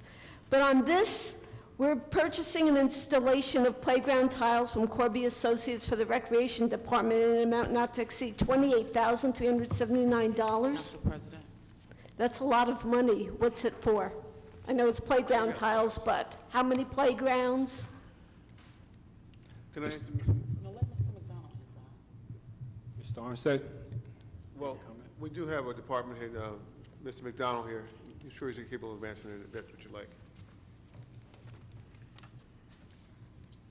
Thank you for coming up, Mr. McDonald. And why this particular company? Microphone. First off, this particular company has the state contract to do it. And secondly, we're doing 3 locations, Charles Street Park, McGilvery Park, and Bachelor Avenue Park. And this is just for the installation of the tiles itself because it's a pour-in-place safety servicing, and we're not capable of doing it. So we do all of the installations of all of the equipment that we put in the parks. This particular one, they have to be like certified to do it, and it's really the only way it can be done. Fortunately, we had enough money in this particular job that we were able to do it. Normally, you know, this is a kind of an expensive safety surfacing, but we would like to use, but normally we don't have enough money. This job, we had enough money in there, so we're able to do it. Okay. A comment And from Mrs. Hero. Councilman Brown? Mrs. Hero, this is He said consistent. Councilman Brown. No, I wasn't finished. I just wanted to. Yeah. Conclude your remarks, Mr. Armstead. Yeah, this is consistent with our efforts to try to replace the crumb rubber that we've been using, which has been a liability over the last couple of years. And the maintenance on this particular type of equipment is less, so it's going to be beneficial in the long run for the city. Okay? Councilman Brown, you have a comment? No, I mean, Councilman Armstead hit the nail on the head, is that, correct me if I'm wrong, Al, this is the direction that we're trying to move in as we redo parks. And the hope is that because it's lower maintenance, it's going to save us money in the long run, because we spend a lot of money in this rubber mulch and It's maintenance. definitely the way to go in the future. It is very expensive for the initial cost, but like I said, fortunately, in this particular job, due to some grant money we received and everything, we had enough to do it. So it is the direction that we would like to move to, if at all possible. And the key is that it's going to save us money, you know, down the road when it comes to Well, maintenance and things like that. there's no maintenance cost to it at all. Hopefully, you never have to replenish it. The replenishment cost on the other stuff is quite expensive also. There's no maintenance to do on the stuff. Once it's in, so hopefully this will work out I'm sure it will work out for us, but hopefully we'll be able to continue on this path. Thank you. Motion, please. Yes, move for approval for Resolution 427 and request a second. Second. Mr. Colbus? Yes. Kuzio? Yes. Brown? Yes. Armstead? Yes. Crosby Hurling? Yes. Sadowski? Yes. Yemakaitis? Yes. Medina? Yes. Kaczynski? Yes. Mr. Moore? Yes. Mrs. Malik on 428.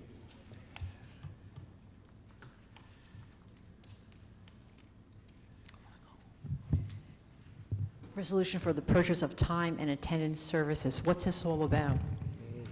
This is Zach. Ms. Malik, this is something that the Finance Committee and Personnel Committee have been working on. This is going to be a uniform accountability system throughout the city that is going to be implemented through every department. Presently, the only two departments that have this system is police and fire. We're going to have everyone online, from Public Works to Public Property to City Hall. And this will be a software program that's going to be universal throughout the entire city for accountability. It's going to track employees' time off. Punching the clock? Yeah, basically, yes. And next year, we're going to be implementing biometrics, hand scan systems, along with this software program. Wait, what was the last thing you said? Hand? Biometrics, which will be a hand scan system that'll be unique And to where- each employee And where will that be used? throughout every department. But how, I mean, for like entrance into buildings or offices? Yes, and it'll be linked directly to the employee's payroll. Long overdue. Councilwoman something? Cosby, you have a comment? That was what I was going to say. It's long overdue. Since I've been here, it's something that we've been trying to get. And for our councilwoman, who's the chairwoman of personnel, we've been working on this all year. To our treasurer, who, to her credit, we brought in different companies, and actually, it was to our good luck that ADT, I always do the alarm people, ADP gave us, we had an issue with the person who sold us, a bill of goods, and we lucked up and were able to get this one, which is already in-house. Police and fire use it, they're comfortable, so there's less of a need for, training, if you will, because people in the city already know how to use it, and they just have to, share the knowledge. So it's long overdue. I'm looking forward to it. It's going to minimize reporting time. It's going to give us lots of information. Okay. Is this all going to have, going to include the use of cars, city cars and things like that? No, that's the Star Path, and we never even purchased that component anyway. We have the software, but we haven't purchased that Okay. component. And the other thing is, it's a little on the side here, but it's a segue into my next question about job descriptions and whatnot. So are we going to be doing anything with that also? Well, we're just dealing with 428 at the moment. All right, well then, just a suggestion that I hope that's going to be taken into account. Okay. Councilwoman Yemakaitis, you have a comment? Yes, Mrs. Malik, this will be very really great in tracking employees going in and out of buildings. Accountability, as I mentioned in my report, you know, if you have an employee that's in various locations, every place they go, they have to go in and out and swipe and, you know, track their time. So, you know, we looked at this program. You could look at scheduling of vacations, and it really could also reduce eventually some of the clerical responsibilities, because reports can be generated. Like, for instance, this past snowstorm, you could see how much we spent by just printing a report. So I think it would be very useful for the city. Councilman Brown, you have a comment on this? Yeah, from the finance perspective, and what no one touched on, which to the police chief and the fire chief's credit, they currently use the system now. And what they're able to do, and you hear sometimes about the money we have to give back to employees is comp time, sick time, vacation time, is that they'd be able to track this. And what both have done in their departments is reduce the amount of comp time. So from a liability perspective with the city, if we're able to reduce the comp time and sick time and vacation days, that's less money we have to pay out, which is, you know, come back to us. So that's why I like this system even more, because we have two department heads who's been great utilizing the system, so this should help us out overall. Thank you, Councilman. Motion, please. Move for approval of Resolution 428 and request a second. Second. Mr. Colbus? Yes. Koziel? Yes. Brown? Yes. Armstead? Yes. Cosby Harling? Yes. Sadowski? Yes. Yemakaitis? Yes. Medina? Yes. Kaczynski? Yes. Mr. Moore? Yes. On 429, Ms. Malik?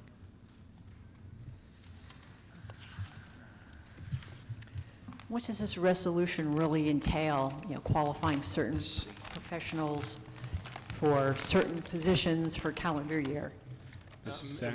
Yeah, Ms. Malik, every year, the city goes out with RFQs and takes qualifications from professionals, engineers, lawyers, accountants, insurance brokers, et cetera, and we create a list of qualified professionals so that when we are awarding contracts, we have a list of qualified vendors who meet the city's qualifications and have agreed to work at the rates that the city has established. And is this list made known to the public, so if someone wants to put their name on? It is published, when the RFQs are put out, they are published, and any firm can apply. And once again, who puts this out? The purchasing department puts it out, they publish a notice, and we Okay. accept Gotcha. RFQs. If you look at the resolution, the list is quite extensive. Okay, thank you. Motion on 428, please. That's 429. 429. I move for approval for Resolution 429 and request a second. Second.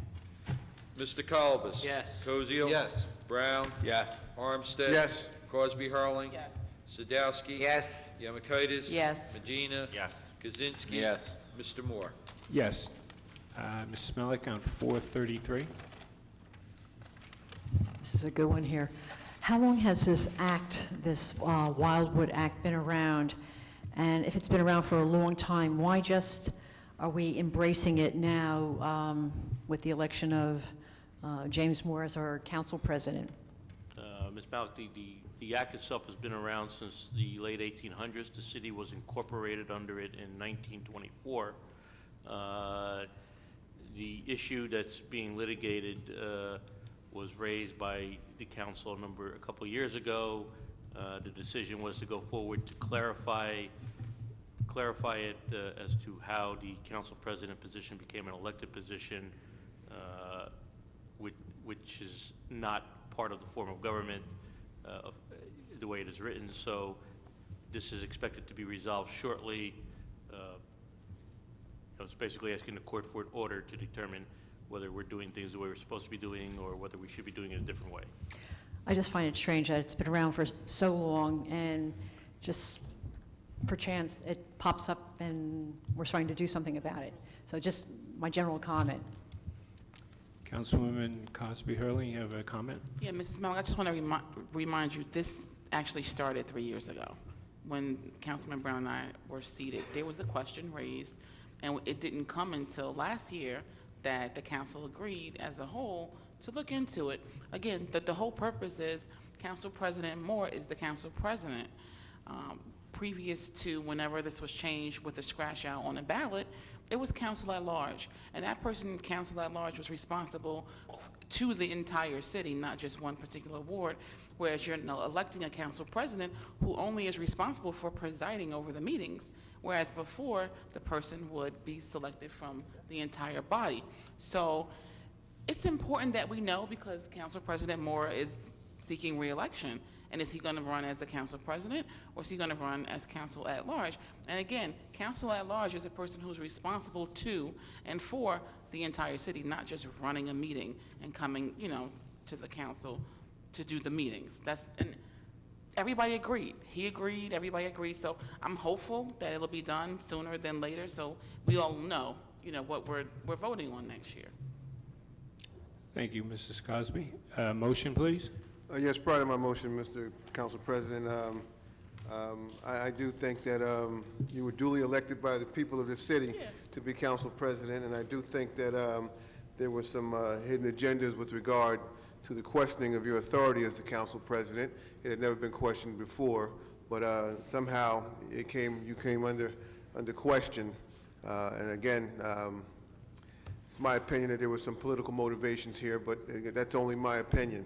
In any event, Mr. President, I hope you do run again this year, in 2014, as the council president, and I'll be looking to support you and do whatever is necessary to see to it that we continue to have a council president that is elected duly by the people of this town. With that, I would like to make a motion that we move Resolution 433 and request a second. Second. Mr. Kalbus? Yes. Koziel? Yes. Brown? Yes. Armstead? Yes. Cosby Hurling? Yes. Sadowski? Yes. Yemakaitis? Yes. Medina? Yes. Kaczynski? Yes. Mr. Moore? I abstain. 434, Pat Hero. Once again, I'm up here because, once again, McManaman in Scotland, a very fine law firm, needs more money. Which issue is we dealing with on 434? Which redevelopment issue? Mr. Hudak? I believe this applies to Morningstar. Okay. And I guess I'm going to batch these two because they both deal with the same law firm. Which issue is 435 relating to? One's Morningstar, the other is General, which is Southwood Avenue, Tremley Point. Okay. Trimley Point being the ISP? ISP DuPont. Okay.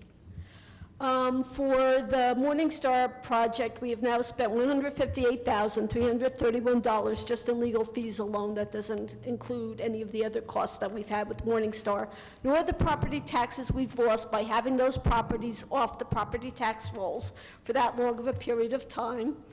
And for the Southwood Avenue project, again, that only includes legal fees of $140,932.84, which doesn't include all the amount we've lost by having those properties off the property tax rolls, and the citizens not having those places to go for business, which is why we do not want government to be in the redevelopment business. Thank you for your time. Thank you.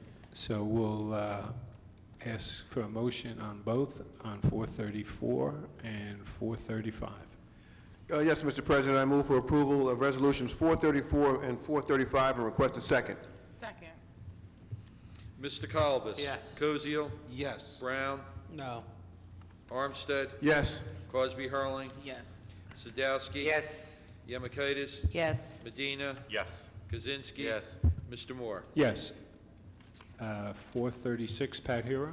Okay, this involves the Governmental Energy Aggregator Program and appointing commercial utility consultants as energy assistant to assist the city in the implementation of the city's energy aggregation program. Is the city of Linden paying this organization any money for their services? No, we don't. The city does not pay them. They are appointed as aggregation. They're paid out of the transaction when they do the aggregation. They're not paid by the city. Okay. Council President, I have a question. Councilman Brown, comment? John, I'm sorry, I just now thought about this, saw this. Is this something we have to do every year? That's the first question. And second, if this is something that's multi-year, is that in the reso itself? And then third, if we wanted to go for a different company, do we have the option of doing that down the road? Okay, it's a resolution appointing them. The appointment stands until you decide to change it in the future. In other words, once you appoint them, they're handling the program until council would decide to make a change. I guess I'm curious as to, was there any other organizations that appeared before you?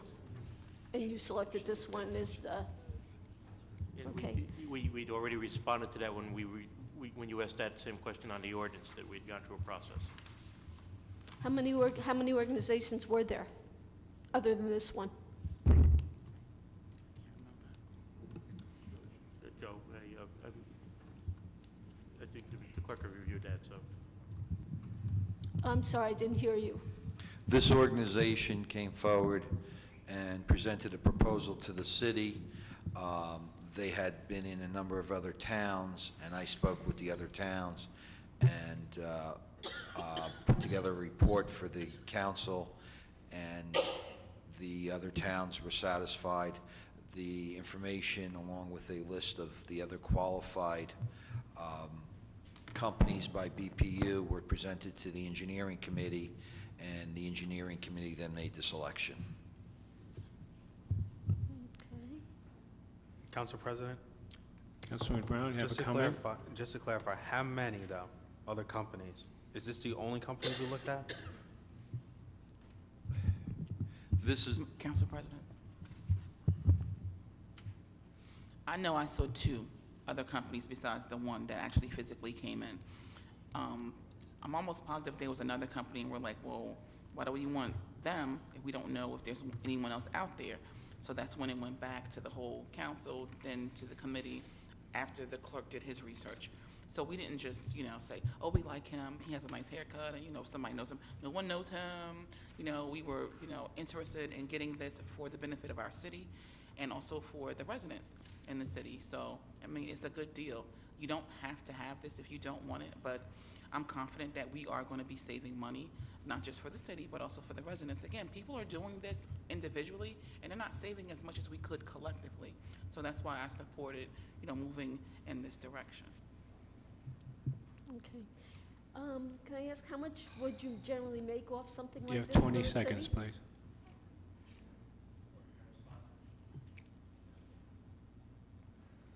All right. Yes, would you come up, please? Transparency. Yes. So our fee is, for the platform. So when we go out to bid, all the third-party suppliers have to pay a fee to get into our platform. And that fee is measured in tenths of a penny, okay? In the industry term, I hate to use industry terms, is a mil, M-I-L. So if we're charging a couple of tenths of a penny, when the rate comes in, our fee will be in that rate. So if the auction or bidding results come back and we get 10.5 cents versus 11.4 versus PSG, our fee is already in that 10.5, and that we pay by whoever the winning supplier is. Okay. Thank you. I'll ask for a motion, please. Yes, Mr. President, I move for approval of resolutions, Resolution 436, and request a second. Second. Mr. Colvis, Yes. Koziel, Yes. Brown, No. Armstead. Yes. Cosby Hurling. Yes. Sadowski. No. Yamakaitis. Yes. Medina. No. Kaczynski. Yes. Mr. Moore. Yes. 441, Mrs. Malik. What will be the cost for this, for Enviro Consulting to do this additional work? Mr. Hudak? There's no cost to the city. They are required by the DEP on their facility to install wells. Some of those wells cross into city property. In other words, if there's been migration off there, so they have to install the wells. They need the city's permission to install the well on city right-of-ways and property. So no cost to the city? No cost to Okay. the city. Okay, thanks. Motion on 441, please. Yes, Mr. President, I move for approval of Resolution 441 and request a second. Second.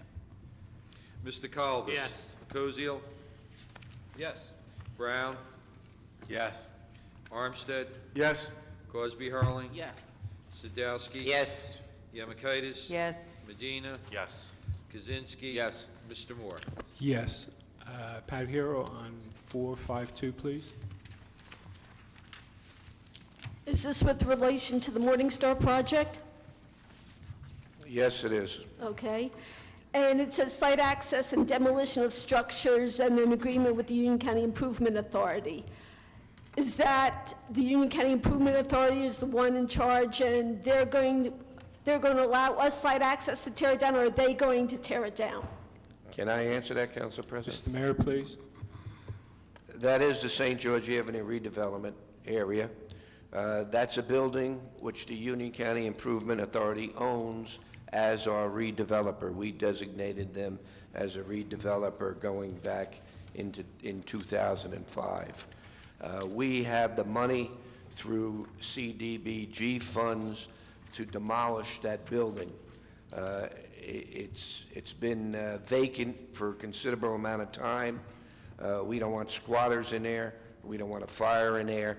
So we have the money. What we need to do, though, is get the permission from the Union County Improvement Authority.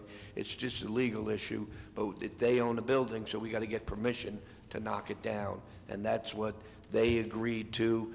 They have a signed document, and now with this resolution, we'll sign it and knock that dilapidated building down to try to continue beautifying that neighborhood and getting a justice complex and a civic center in there.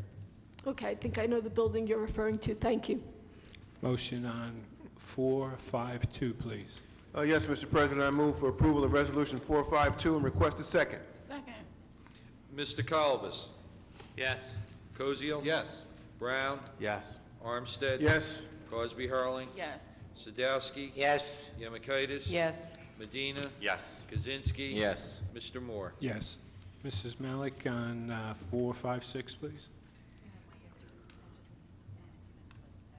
What? You had given me the list for the different services, so banking services is just going to be added to that list? Yes. No, it's off this list. Oh, it's off the list, right, Yeah. okay. Yeah. I have a motion on 456, please. Yes, Mr. President, move for approval of Resolution 456 and request a second. Second. Mr. Colbus. Yes. Koziel. Yes. Brown. Yes. Armstead. Yes. Cosby Hurling. Yes. Sadowski. Yes. Yemakaitis. Yes. Medina. Yes. Kaczynski. Yes. Mr. Moore. Yes. Normally, we would do ordinances on first reading. There are none to be introduced this evening, and we'll move into comments from members in the public in attendance. Pat Hero, would you please come up? 5 minutes, please. Sure, I'll keep this rather short. I just want to wish everyone a very Merry Christmas and a healthy and a Happy New Year. And I'd just like to say a little story in regard to the holiday season. It also has a rather important meaning about the importance of letting your children actually struggle and not just give them all government jobs when you may want to give them government jobs, because it would be so much easier, because we don't like nepotism, whether you're on council or not on council. A man found a cocoon of a butterfly. One day, a small opening appeared. He sat and waited for the butterfly to emerge, and it struggled. He saw a little hole, and he watched as it struggled and struggled and struggled, and then it stopped making any progress. He felt like it could probably go no further, so he decided to help it out. He got a pair of scissors, and he snipped off the remaining part of the cocoon. The butterfly then had no problems getting out, but it had a swollen body and small, shriveled wings. The man watched the butterfly because he expected that at any moment the wings would be enlarged and he'd be able to support the body and would be able to fly. Nothing happened. In fact, the butterfly spent the rest of its life crawling around with a swollen body and shriveled wings. Never was able to fly. What the man in his kindness and haste didn't understand was that the cocoon and the struggle needed for the butterfly to get through the tiny opening was nature's way of forcing the fluid from the body into the wings so that it would be ready for flight Once achieved, it's freedom from the cocoon. Sometimes struggles are what we need in our lives. Nature needs no help, just no interference. There are processes of life, things that we all go through. The struggles are part of our lives to make us stronger and make us better people. They're preparing us to fly. Thank you for your time, and have a great holiday season. Thanks. Thank you for your comments. The following council meetings will be as followed. Council conference meeting prior to the council meeting, Tuesday, December 30th, 2013 at 6 p.m. in the council conference room, City Hall, if needed. Council meeting Tuesday, December 30th, 2013 at 7 p.m. in the council chambers, City Hall, if needed. Council conference meeting prior to the council meeting, Tuesday, January 7th, 2014 at 6 p.m. in the council conference room, City Hall, 301 Northwood Avenue. Organization council meeting Tuesday, January 7th, 2014 at 7 p.m. in the council chambers, City Hall, 301 Northwood Avenue.